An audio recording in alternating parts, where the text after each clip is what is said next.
Gittin, içimde bir boşluk kaldı. Adını koyabilmedim, susturabilmedim. Gözlerin hele de geceme düşür, ama artık sen benim değilsen.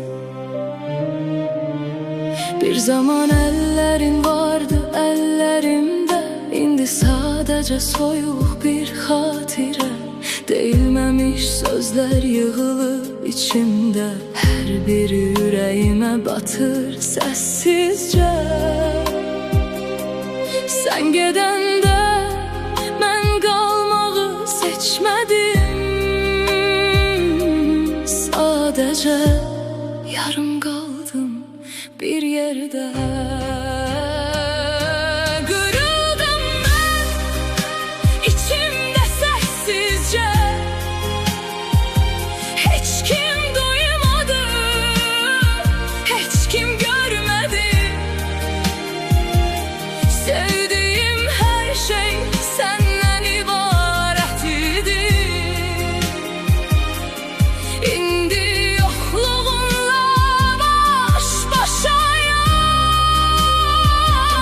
Hasretin olur, geceler dar gelir.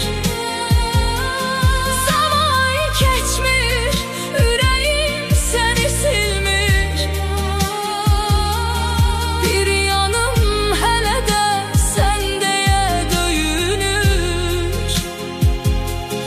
Diğer yanım susmağı öğrendi. Şekiller bazen danışır kimi, gülüşün toxunur derin yerlerime. Unutmak dedikleri asan değil, sen varken başkasına yer yok içimde.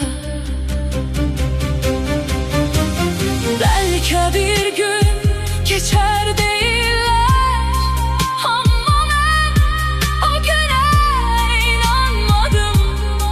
Çünkü bazı gidişler insanın içinden bir parça koparır. Kırıldım ben içimde sessizce, hiç kim duymadı, hiç kim görmedi. Sevdiğim her şey senden ibaret idi. İndi yokluğunla baş başayam. Hasretin ağır, geceler dar gelir.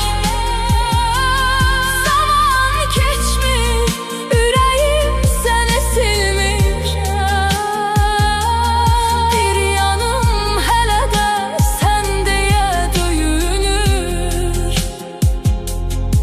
Diğer yanım susmağı öğrendi. Gittin ve ben hele de buradayam